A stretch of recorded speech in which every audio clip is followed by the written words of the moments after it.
The last time two journalists exposed a security breach and its ensuing cover-up by a prominent institution, America lost its president. Therefore, it should not come as a surprise that when, in 2018, two journalists published an expose about major security infiltration and its subsequent cover-up by powerful institutions, the world went absolutely insane. The government was compromised the last time. This time, it was the tech industry.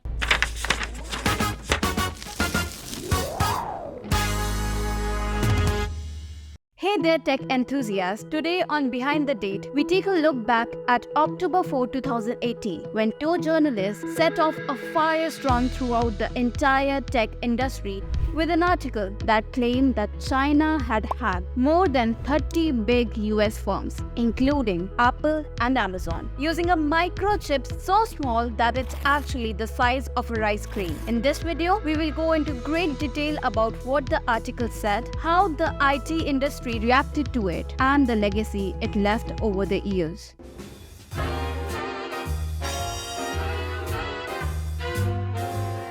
The article, The Big Hack, How China Used a Tiny Chip to Infiltrate US Companies, was written by Jordan Robertson and Michael Riley, two journalists who spent more than a year looking into a tip that China had compromised the American IT sector by inserting tiny hidden microchips into a variety of motherboards supplied by the Chinese company Supermicro to tech giants like Apple and Amazon.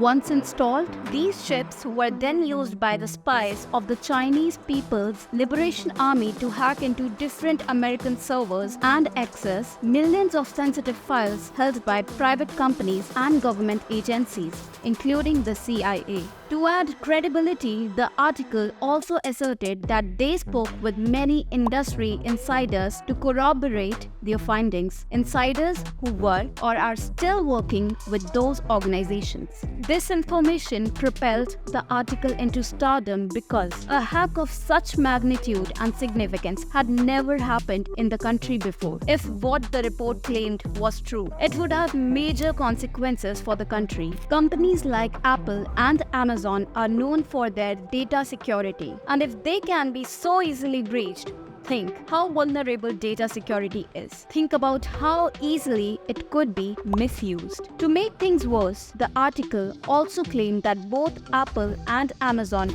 were aware of this infiltration. In 2015, while performing routine checkups, Amazon found compromised chips in the servers built by Elemental Technologies, a Chinese company they had recently acquired. The same year, Apple also found those very same chips in hardware ordered from the company Supermicro, their go-to suppliers for microchips. But instead of disclosing this knowledge publicly, they chose to conceal it in order to avoid public backlash. This was a significant accusation because both companies are known for their security and honesty. If this is proven to be true, these firms will lose all public faith, and no company can operate without public faith. So, were these allegations true?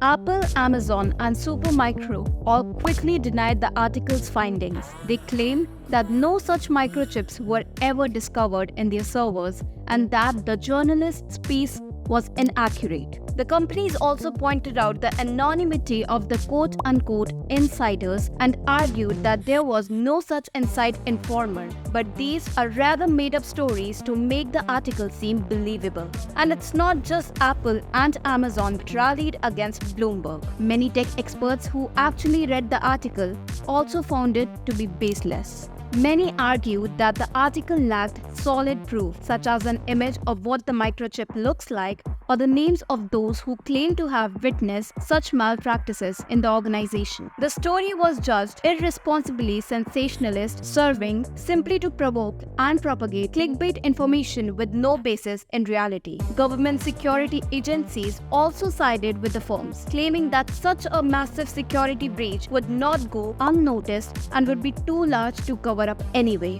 The only organization that believed Bloomberg's article was Bloomberg themselves. The rest simply dismissed it. The vehement denials by powerful organizations badly affected Bloomberg's credibility and popularity. They were forced to decide whether to still stand by the article or apologize and deny it. What do you think they chose?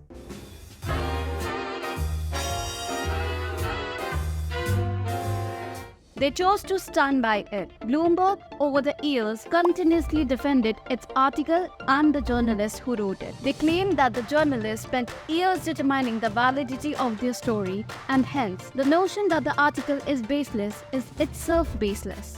Bloomberg is also known for its strict editing standard, making it difficult for readers that an organization of such repute will stand by false information. On the other hand, people also saw how swiftly and aggressively every company mentioned in the article denied Bloomberg's allegations. Apple even went so far as to write a letter to Congress refuting the charges and assuring them of the company's data security. All in all, no one knows for sure whether the story is true or not. That is what cements its legacy, both famously and infamously. Because if Bloomberg's right, then the world literally witnessed the biggest cybercrime in history, a controversy as big as Watergate, and yet no one was held accountable. But if Bloomberg's wrong, then it's literally the world's laziest journalism that you will ever come across. And what actually is for you to decide. Think and let us know in the comments below. If you loved our video, hit the like button and subscribe to our channel. We will next see you on October 6th with the story of an incident that will blow your mind. Stay tuned.